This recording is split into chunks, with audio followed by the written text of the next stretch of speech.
and in recent years we haven't even hit 2 inches, with the 2010 year being the worst, where we didn't even see 1 inch of rain during the entire 12-month period.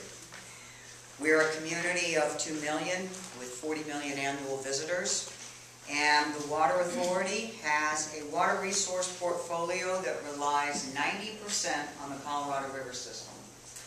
I brought up a map of the Colorado River system to give you a sense of the states that are affected by this. When you look at this region, what you're looking at is the region of the United States that is somewhere between 25 and 27% of the country's GDP. The water from the Colorado River crosses the Continental Divide over into the Front Range of Colorado to the Front Range cities. It crosses over the Utah Desert to the Wasatch Front, to those cities that aren't in the basin. It goes all the way to Albuquerque into the Rio watershed. It crosses 380 miles of Arizona desert to all the central cities of Arizona. It then goes on the other side through hundreds of miles of aqueduct into metropolitan system, serving everybody from Santa Barbara to San Diego, 20 million people. This system was originally designed and built to be the most reliable water system that the then engineers could conceive of in this dry part of the United States. Combined, this system has 60 million acre-feet of storage in it, all the way from the northern part of the system down to the final reservoir. We had, over the first 75, almost 80 years of history on the Colorado River, come to rely on it as an absolutely reliable water supply, especially those of us in the lower basin. The upper basin had experienced periodic droughts, but it had never really impacted, because of the reservoir system, the 3 lower basin states of Arizona, Nevada, and California. In 2000, everything changed. Now, for Las Vegas, we are a community that, like I said, has 90% reliance on Colorado River water. Only 10% of our water comes from local groundwater. We reuse 100% of our wastewater. Every drop that hits the sewer system is reused either directly or indirectly. So water is a cherished commodity in the Las Vegas area. In 2000, when the drought began, and go back to 2000, in those days there was little, if any, discussion about global warming or climate change or any kind of climatic fluctuations. 2000, 2001, those were low-flow years we had experienced before, and then came 2002. 2002 was one of the driest years that had been experienced on this river system, and we saw 25% of normal runoff. Lake Powell, which feeds Lake Mead from where we take our water, plummeted. It was a moment in time that I will never forget, because all our resource planning, and as the authority we develop a 50-year resource plan, and we update it every single year. In 2000, I had taken a plan to the board that gave Southern Nevada a reliable 50-year water supply through various agreements that we had entered into with our partners on the Colorado River. They all evaporated. The 2002 resource plan had no water.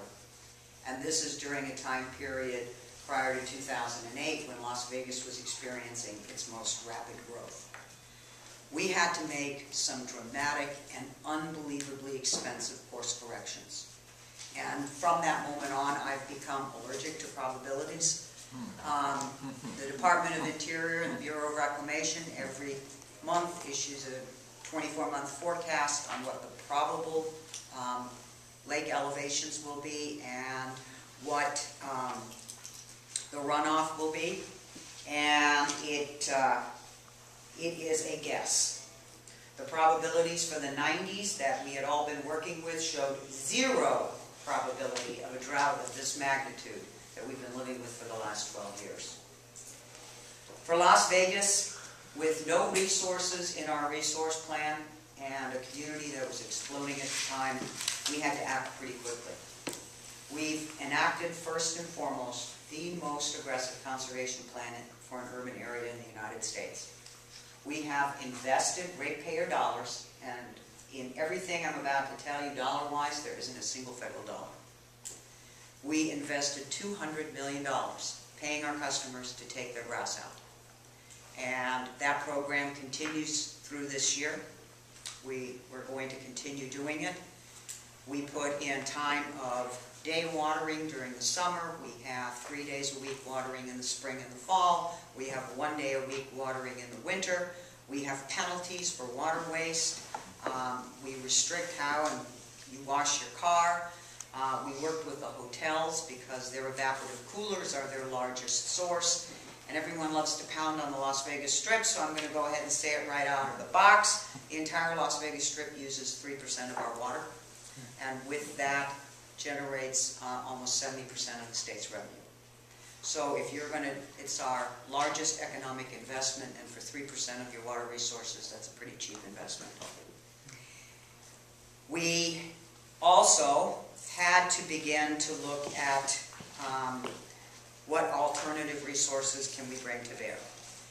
This phenomenon that you're seeing there, and that only shows Lake Mead at 100 feet down. In 2010, Lake Mead hit its lowest point. It's full at elevation 1220.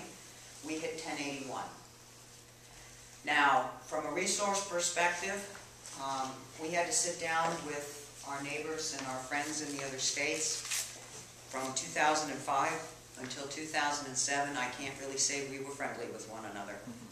We had to go through some really ugly discussions, but by the time 2007 came, we decided failure wasn't an option, and we signed an agreement for the very first ever shortage arrangement in the lower basin.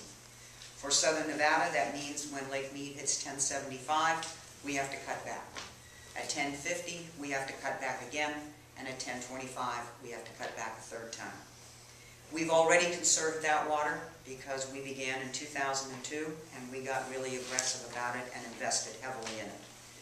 But we had an even bigger issue, and that's our facilities. We have currently 2 intakes in Lake Mead. The first intake that was completed in 1971 sits at sea level elevation 1050. The second one sits at elevation 1000.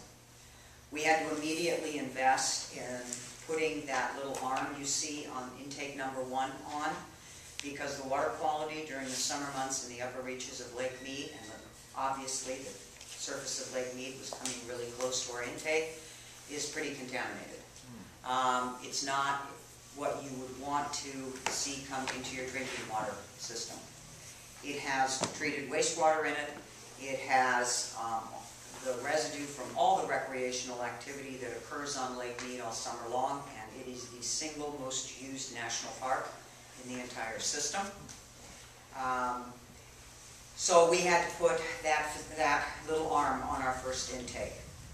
As the lake continued to drop, we realized we had to build a third intake. Intake number 2 sits at elevation 1000, and at this point we had to assume that we would absolutely lose our upper intake, and that would mean that we would lose 40% of our capacity into the community. The third intake is truly an expensive project. It is an intake that is situated at the bottom of the original Colorado River channel rather than in the mountains next to the lake. And we are in the process of boring a 3.5-mile tunnel on that curved alignment that you see there. That project's going to cost us around $800 million. I just completed a week ago a very ugly rate hearing in order to transfer these costs to the general public to be able to pay for, between conservation and this project and all the other changes we had to make, lowering our pumps, buying higher, bigger, stronger pumps. We're well over $1 billion in a climate impact that happened overnight. And there was no gradual way to deal with it. We had to deal with it immediately. We will never rely on probabilities again. We now submit 2 resource plans to the state every year.